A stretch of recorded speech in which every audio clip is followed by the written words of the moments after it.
Bonjour, je suis ravi de vous retrouver pour un nouveau numéro de Lex Inside, l'émission qui donne du sens à l'actualité juridique, du droit et rien que du droit.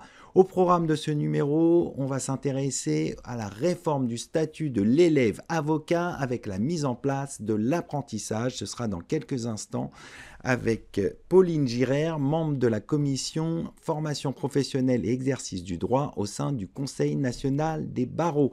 On parlera ensuite des addictions sur le lieu de travail avec Louise Peugny, avocate associée au sein du cabinet Voltaire Avocat. Et enfin, on parlera de charte de l'environnement. Quel bilan 20 ans après son adoption avec Florian Savonito, maître de conférence en droit public à l'université de Montpellier Paul Valéry. Voilà pour les titres. Lex Inside, c'est parti.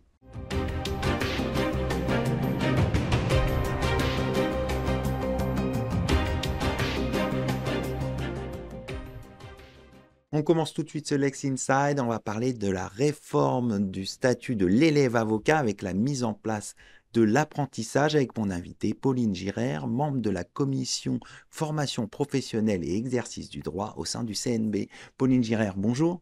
Bonjour Arnaud. Le Conseil national des barreaux, lors de son assemblée générale du 11 avril dernier, a voté la réforme du statut de l'élève avocat avec la mise en place de l'apprentissage. Concrètement, pourquoi le CNB a-t-il décidé d'adopter cette réforme du statut de l'élève avocat avec cette donc mise en place de l'apprentissage ? Alors, ce qu'il faut savoir, c'est que c'est une réflexion qui n'est pas du tout récente au sein du CNB. En réalité, c'est une voie qui avait été ouverte par l'inscription dans la loi de 71 de la possibilité de recourir au contrat d'apprentissage depuis maintenant un peu plus de 10 ans.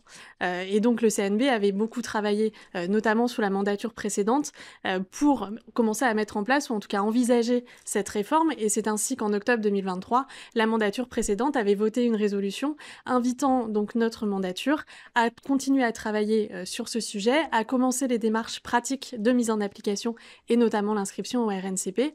Et c'est donc la commission formation sous cette nouvelle mandature depuis le 1er janvier 2024. Nous avons commencé et continué ces travaux et finalement, effectivement, nous avons pu aboutir au vote dont vous venez de parler. C'était quelque chose de très important parce qu'en réalité, la précarité des élèves avocats, nous la constatons depuis de nombreuses années avec des élèves avocats qui à la fois n'ont pas de statut social reconnu et donc ne peuvent pas bénéficier d'aucune aide et d'autre part qui ont une rémunération en tant que stagiaires qui n'est malheureusement pas suffisante outre des périodes de formation durant lesquelles ils ne sont pas du tout rémunérés.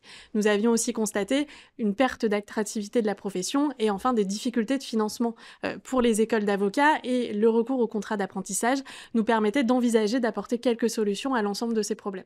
Pour bien comprendre, quels étaient les principaux freins pour adopter justement ce nouveau statut? Qu'est-ce qui bloquait jusqu'à présent? Alors en réalité, il y avait plusieurs types de difficultés. La première, c'est une obligation administrative, donc l'inscription au RNCP dont je parlais tout à l'heure. Là-dessus, la mandature 2023 nous avait donné une résolution claire, donc nous avons commencé ces démarches-là. Ce sont les démarches qui permettent en fait en pratique à la fin de voir à ce que le CAPA qui serait obtenu par la voie de l'apprentissage et la valeur du CAPA tel que nous le connaissons aujourd'hui. Donc ces travaux-là ont commencé et nous sommes en lien régulièrement avec les administrations pour aboutir sur ce point-là. Les autres réserves, en réalité, elles étaient remontées des écoles et des barreaux lorsqu'il y avait eu un appel à la concertation en 2023, outre certains syndicats qui avaient également répondu. Et ça venait plus de la profession pour protéger aussi ce qui sont nos particularités. Nous avions une crainte sur la possibilité de pouvoir valider le CAPA par l'expérience, mais nous savons aujourd'hui que c'est quelque chose qui peut être exclu pour d'autres professions, notamment les notaires. Donc nous sommes là-dessus confiants, nous travaillons sur cette question. Nous avions une autre difficulté qui était celle de la compétence en cas de litige, qui là aussi inquiétait les bâtonniers et les avocats. Nous travaillons là aussi sur ce point-là. Les dernières réserves qui pouvaient être soulevées touchaient à la question des élèves avocats eux-mêmes. On pouvait s'interroger sur notamment leur volonté de conserver un exercice libéral lors de leur entrée dans la profession, alors que le contrat d'alternance est un contrat de travail salarié, et sur aussi le rythme de ces différentes périodes pour être sûr que les cabinets puissent aussi avoir les élèves avocats en stage suffisamment régulièrement. Sur ces points, les élèves avocats et leurs différents représentants sur les dernières années ont toujours été très clairs sur la volonté de l'exercice libéral qui leur tenait à cœur et qu'ils souhaitaient pouvoir mettre en place dès qu'ils entreraient réellement dans la profession. Et sur le rythme, c'est un travail qui se fera dans la mise en œuvre avec les écoles pour que l'ensemble des besoins soient respectés. Enfin, et c'est un des éléments qui a été principal aussi dans notre réflexion et dans la résolution votée le mois dernier, la question de l'optionnalité qui vient toujours permettre aux élèves avocats de continuer de valider leur CAPA en procédant comme jusqu'à maintenant par une convention de stage classique. On va s'intéresser aux conséquences concrètes de cette réforme et aux avantages notamment pour les élèves avocats. Quelles sont les conséquences de la réforme, tant pour les élèves avocats, mais aussi pour les écoles d'avocats et pour les cabinets d'avocats qui pourront recourir au contrat d'apprentissage? Alors, dans un premier temps, c'est aux élèves qu'il va devoir porter cette réforme en réalité, puisque c'est eux qui devront aller négocier et obtenir des contrats d'apprentissage auprès des cabinets pour pouvoir exercer de cette façon. Maintenant, ce qu'il faut comprendre, c'est que c'est une autre façon de voir la formation qui bénéficiera tant effectivement aux élèves avocats qu'aux cabinets qui les accueillent. Pour l'élève avocat, principalement, et c'était notre préoccupation première, nous leur permettons d'accéder à un véritable statut social qui est reconnu, qui leur permet d'avoir une rémunération sur l'ensemble de leur période de formation, qui leur permet d'avoir un statut reconnu qui peut, selon leur situation, leur ouvrir des droits à différentes aides, qui leur permet de cotiser à la retraite, etc. etc. Donc c'est la première protection qui était indispensable au regard de leur situation actuelle. Mais au-delà de ça, ils vont passer plus de temps dans les cabinets d'avocats avec cette alternance qui va leur permettre de confronter très vite ce qu'ils apprennent à l'école et ce à quoi ils sont formés concrètement en la matière. Donc nécessairement, on aura une meilleure formation et une meilleure praticité de la formation, qui est quelque chose que les élèves avocats demandent depuis très longtemps. Et pour les cabinets, à l'inverse, cette meilleure praticité, ce temps plus long au sein du cabinet, permettra d'avoir un élève avocat qui sera plus rapidement opérationnel et dans l'idée d'une construction sur le temps, d'avoir ensuite potentiellement un jeune avocat collaborateur qui sera formé depuis le début par le cabinet. Et c'est là où les cabinets vont pouvoir réellement créer quelque chose, peut-être embaucher plus facilement aussi. Et nous pensons vraiment que, notamment pour les cabinets d'avocats qui sont dans des barreaux un petit peu plus loin du barreau au sein duquel l'école se trouve, ça leur permet aussi de créer sur un an les possibilités à la fois financières, mais aussi d'investissement sur le long terme, pour qu'un élève avocat puisse plus facilement faire ce déplacement et s'investir dans un territoire un petit peu plus éloigné de l'école. Donc pour vous, ça favorise l'insertion professionnelle? Pleinement, parce que tant les cabinets pour lesquels ce sera un investissement, bien évidemment, et nous en avons conscience, surtout parce qu'aujourd'hui des aides existent, mais on ne peut pas savoir si elles seront pérennes ou non, mais aussi pour l'élève avocat, on aura une plus grande praticité de la formation et donc un élève avocat qui, une fois qu'il aura prêté serment, sera opérationnel plus rapidement et une relation qui se sera construite un petit peu sous la forme d'un compagnonnage et qui permet d'envisager une relation aussi à plus long terme et donc une collaboration qui sera peut-être plus épanouissante derrière. Ça veut dire une formation plus professionnalisante aussi, c'est ça? C'est l'idée et c'est à cela que, notamment dans l'inscription au RNCP, la profession doit justifier du fait qu'elle forme à une profession avec un côté pratique et quelque chose que les cabinets doivent pouvoir aussi de leur côté vérifier en participant à la formation, parce qu'ils participent effectivement à cette formation, mais aussi en pouvant voir plus rapidement la praticité de ce que les élèves avocats auront appris sur leur temps d'école. Vous l'avez dit aussi, l'ambition, c'est de rendre la profession d'avocat plus attractive. Est-ce que vous avez déjà des réactions par rapport à cette réforme d'élèves avocats, de futurs avocats?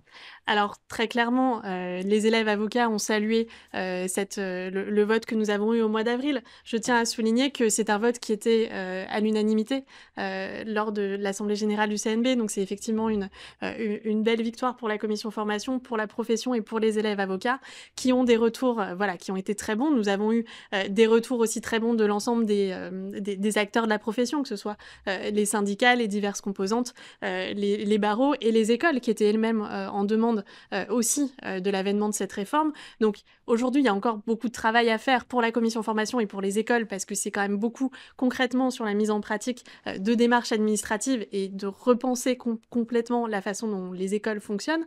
Mais c'est un travail que nous sommes tous prêts à faire pour permettre ce changement en pratique que nous espérons dans le courant de l'année 2026. On va conclure là-dessus. Merci Pauline Girard d'être venue sur notre plateau. Je rappelle que vous êtes membre de la commission formation professionnelle et exercice du droit au sein du CNB. Merci à vous. Tout de suite, l'émission continue. On va parler d'addiction sur le lieu de travail.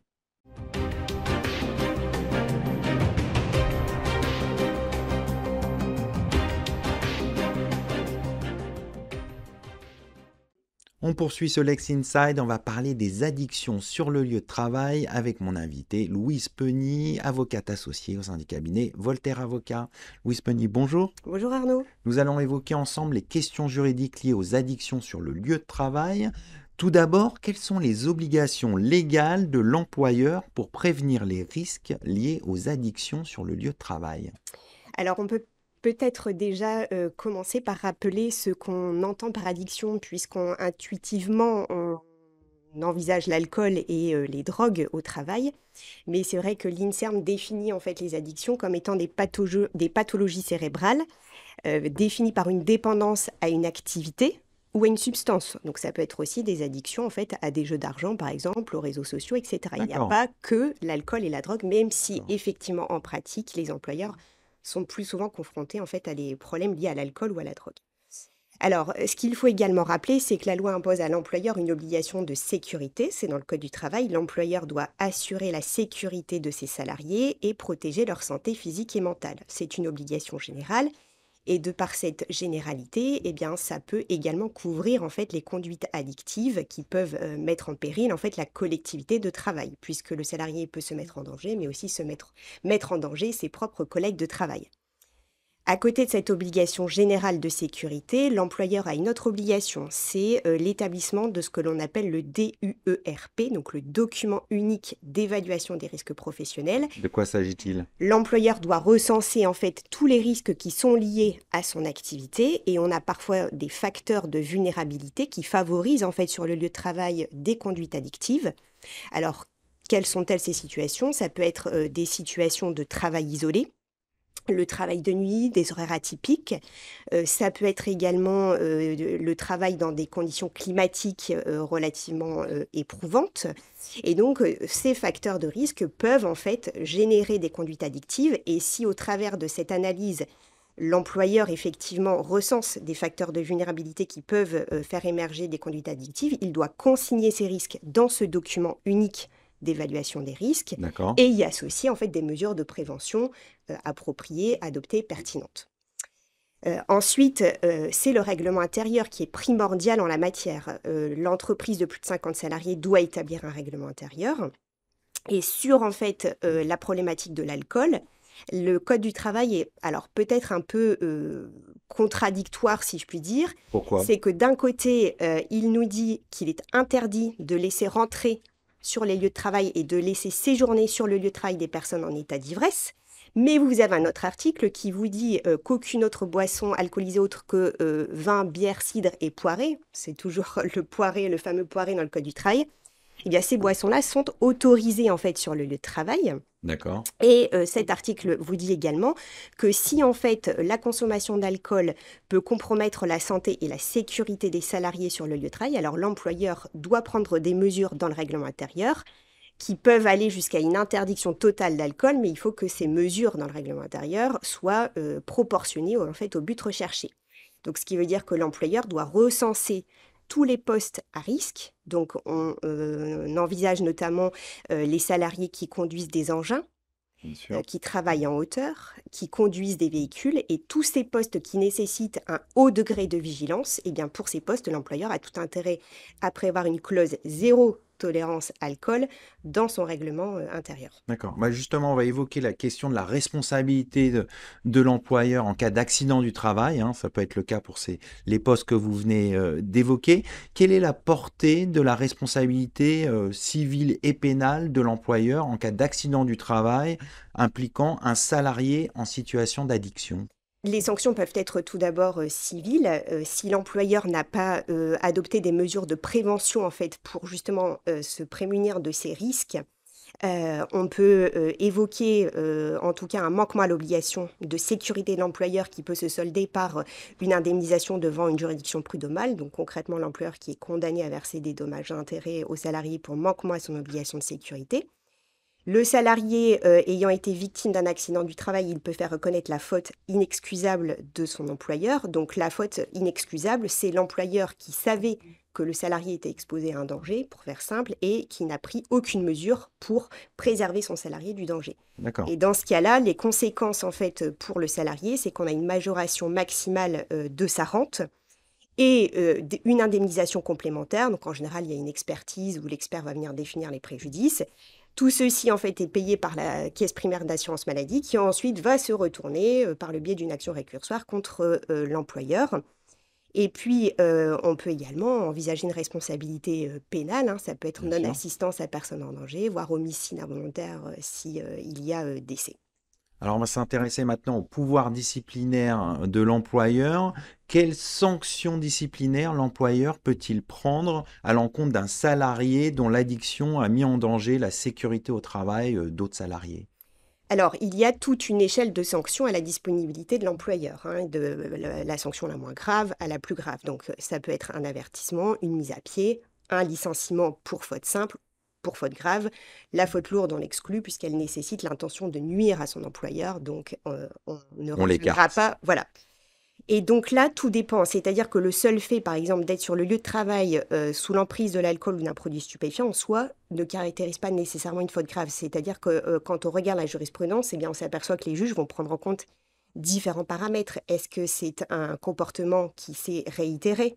Est-ce que le salarié a un passif disciplinaire, l'ancienneté du salarié et surtout le comportement du salarié? Par exemple, vous avez de la jurisprudence qui retient une faute grave lorsque le salarié s'est montré violent, agressif, de par en fait son état d'imprégnation alcoolique. Donc tout est finalement à faire, c'est au cas par cas, en fonction des D'accord. circonstances de l'espèce, mais ça peut justifier effectivement une sanction disciplinaire. Alors, pour éviter la sanction, quelle démarche l'employeur doit-il engager avant justement de prendre une décision de sanction d'un salarié pour une conduite addictive? Alors, comme on le disait, en fait, c'est déjà adopter des mesures de prévention, donc recenser et le consigner dans le document unique d'évaluation des risques. Prévoir la possibilité, mais on y reviendra peut-être tout à l'heure, de faire des contrôles, des tests salivaires ou des tests d'alcoolémie. Donc, dans ce cas-là, il faut le prévoir dans son règlement intérieur, sinon ce n'est pas licite. Et puis, l'employeur peut aussi se faire aider par des organismes extérieurs. On pense notamment aux services de santé en fait, au travail qui ont en fait un rôle de conseil auprès des employeurs, des travailleurs, etc., pour justement les conseiller sur les mesures de prévention. Il y a également le médecin du travail. Donc, on a également tout un panel en fait, d'organismes extérieurs et puis également les représentants du personnel, Bien sûr. puisque le comité social économique participe aussi à l'analyse en fait, des risques professionnels et il est consulté sur le règlement intérieur et sur le document unique d'évaluation des risques. On va s'intéresser au contrôle d'alcoolémie, aux tests de dépistage. Dans quelles conditions l'employeur peut-il exercer ces contrôles d'alcoolémie, ces tests de dépistage? Alors, dans le règlement intérieur, tout d'abord, il faut lister les postes qui nécessitent un haut degré de vigilance. Donc, ce recensement peut se faire utilement justement avec les représentants du personnel. Donc, en général, on va trouver, c'est ce que je disais, le travail en hauteur, conduite de véhicule, conduite d'engin, etc. Ensuite, on va définir les conditions dans lesquelles ce test est possible. Est-ce qu'on fait du contrôle inopiné? Alors, il ne faut pas le faire tous les jours, bien Bien évidemment. sûr.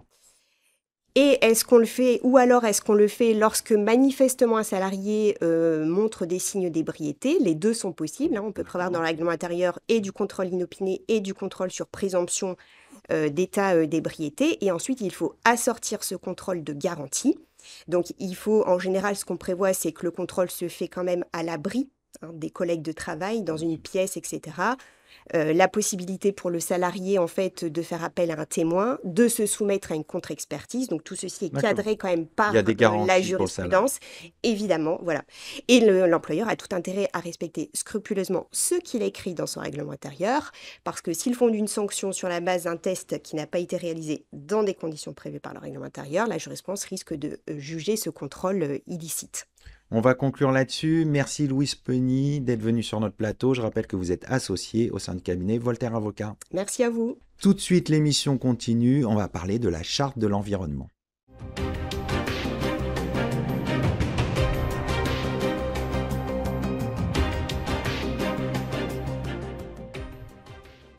Quel bilan de la charte de l'environnement? On en parle tout de suite avec mon invité, Florian Savonito, maître de conférence en droit public à l'université Montpellier Paul Valéry. Florian Savonito, bonjour. Bonjour Arnaud. Alors, on va s'intéresser au bilan de la charte de l'environnement, mais tout d'abord, pourquoi la rédaction de la charte de l'environnement a-t-elle jugé nécessaire pour protéger l'environnement? C'est une idée de Jacques Chirac en 2002. L'idée est de mettre la protection de l'environnement comme un intérêt supérieur aux lois. Et donc Jacques Chirac veut inscrire une humanité écologique au cœur du pacte républicain, au supplément des déclarations de 1789 et du préambule de la Constitution de 1946, autrement dit, aux côtés des droits de l'homme et des droits économiques et sociaux. Alors, pour bien comprendre ce qu'est cette charte, quel est son contenu et diriez-vous qu'il est innovant? Alors, son contenu, si on regarde le préambule de la Constitution de 1958, on dit que la charte énonce des droits et des devoirs environnementaux. Et donc, dans ces droits, on a le droit de vivre dans un environnement équilibré et respectueux de la santé. À l'article 1er, on a le droit d'information du public en matière environnementale, le droit à la participation du public en matière environnementale à l'article 7. Et puis, on a aussi des devoirs, le devoir de préservation de l'environnement, le devoir de prévention des atteintes à l'environnement, le devoir de réparation des atteintes à l'environnement, le principe de précaution à l'article 5, et les articles 8, 9 et 10, on doute de leur portée normative sur la recherche sur l'éducation, la formation, l'innovation en matière environnementale. Pour savoir si c'est innovant, alors il faut le comparer avec les autres. Bien sûr. Et eh bien, il y avait déjà ces droits et ces principes dans le Code de l'environnement. Certains aussi étaient inscrits dans le droit de l'Union européenne, mais il n'empêche qu'il n'y avait pas ces droits et ces devoirs au niveau constitutionnel, et on n'avait pas une déclaration des droits et des devoirs entièrement dédiée à l'environnement, et c'est même unique au monde. Alors, on vient de voir son contenu, on va voir maintenant le statut de la charte. Quel statut lui est reconnu et est-ce que c'est légal d'autres déclarations des droits qui sont mentionnées dans le préambule de la Constitution de 58? Alors le Conseil constitutionnel et le Conseil d'État ont fait une lecture égalitariste, c'est-à-dire que toutes les dispositions de la charte de l'environnement ont valeur constitutionnelle, et ils ont valeur constitutionnelle à l'instar des autres dispositions constitutionnelles, donc à l'égal également de la déclaration de 1789 et du préambule de la Constitution de 1946. Donc ça veut dire qu'elle fait partie de ce qu'on appelle le bloc de constitutionnalité? Exactement. Mais derrière cette homogénéité, eh bien, à l'intérieur, il y a une hétérogénéité. Par exemple, lorsque vous regardez les dispositions de la charte qui peuvent être invocables devant un juge, eh bien, par exemple, dans la question prioritaire de constitutionnalité, vous ne pouvez invoquer que les articles 1, 2, 3, 4 et 7. Autrement dit, vous ne pouvez pas invoquer le principe de précaution, ça on ne le sait pas.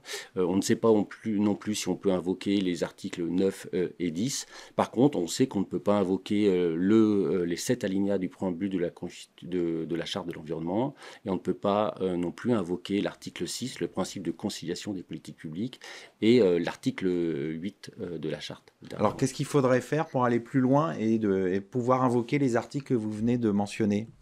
Alors, deux voies si on veut améliorer cette protection de l'environnement. Soit le Conseil constitutionnel est amené à renforcer l'intensité de son contrôle. Ça pourrait être le cas du droit de vivre dans un environnement équilibré et respectueux de la santé, ou sinon une modification de la Constitution. Ça avait été proposé par la Convention citoyenne pour le climat en 2020, afin que la conciliation des libertés ne puisse pas compromettre la protection de l'environnement. Alors si on s'intéresse à la jurisprudence constitutionnelle, diriez-vous qu'elle est protectrice de l'environnement? Alors, ici, il faut séparer deux aspects. La charte de l'environnement n'est pas véritablement un glaive contre les législations économiques, dans la mesure où il y a assez peu de censure, de déclaration d'inconstitutionnalité qui est prononcée par le Conseil constitutionnel. En revanche, la charte de l'environnement sert de bouclier pour protéger les législations environnementales contre les droits économiques et sociaux. Concrètement, comment? Des illustrations? Alors, par exemple, c'est le cas lorsque eh bien, vous avez une législation qui vient donc protéger l'environnement. Elle peut alors bénéficier de l'objectif à valeur constitutionnelle de protection de l'environnement. Et donc, le contrôle qui est fait, par exemple, d'un droit économique dont on a porté atteinte est donc d'une intensité plus basse. Alors aujourd'hui, 20 ans après l'adoption de cette charte, quel bilan on peut tirer de la charte de l'environnement? Alors sur le point de vue donc du contentieux, il y a 70 décisions aujourd'hui du Conseil constitutionnel qui citent la charte de l'environnement. C'est assez important. Alors ça peut être assez important, mais si on le compare à l'ensemble du contentieux constitutionnel, on a par exemple plus de 200 décisions dans le cadre du contrôle de conformité de la loi et plus de 1000 décisions en question prioritaire de constitutionnalité. Donc finalement, la charte de l'environnement, c'est un contentieux assez réduit, mais D'accord. qui est amené à soulever tout de même de nombreuses questions et qui est souvent au cœur de l'actualité. Est-ce que, selon vous, l'avenir de la protection constitutionnelle de l'environnement passe nécessairement par une interprétation juridictionnelle plus audacieuse de la charte? Alors, c'est la voie la plus simple, je dirais, parce qu'il est difficile aujourd'hui de penser à une révision de la Constitution, puisque les conditions réclament qu'il y ait à la fois une majorité de députés et une majorité de sénateurs qui soient favorables sur un sujet aujourd'hui assez sensible qui est l'environnement. Donc oui, la voie jurisprudentielle est sûrement celle à privilégier. Sinon, quelles autres pistes on pourrait suggérer pour attirer davantage l'attention sur cette charte de l'environnement? Il me semble déjà d'en parler, comme vous le faites ici. Les 20 ans de la Charte de l'environnement ont été une occasion justement de mettre un éclairage sur ce texte qui est souvent oublié à la fois des environnementalistes et aussi des constitutionnalistes. Donc ça veut dire que c'est aussi aux juristes de s'emparer de cette charte et de faire valoir les principes qui sont en son sein. Tout à fait, et d'ailleurs, c'est les valeurs et les droits que porte cette charte, le droit à l'information du public, le droit à l'éducation en matière environnementale, sont au cœur de cette charte de l'environnement. Aujourd'hui, en matière contentieuse, quels sont les principes issus de cette charte qui sont le plus régulièrement repris? Alors devant le Conseil d'État, il y a davantage le principe de précaution qui est sollicité. En revanche, dans le cadre du contentieux constitutionnel, c'est essentiellement l'article 7, le principe de participation du public en matière environnementale. Et surtout aujourd'hui, on a une véritable montée du droit de vivre dans un environnement équilibré et respectueux de la santé, notamment aujourd'hui qui est lu avec la question des générations futures dont on ne doit pas compromettre les besoins. Le Conseil d'État avait d'ailleurs fait un rapport là-dessus, il me semble. Oui, il y a eu des rapports qui ont été établis là-dessus, sur ce point. On va conclure là-dessus. Merci Florian Savonito. Je rappelle que vous êtes maître de conférence en droit public à l'Université de Montpellier, Paul Valéry. Je vous remercie. C'est la fin de cette émission. Merci de votre fidélité. Restez curieux et informés. À très bientôt sur Be Smart for Change.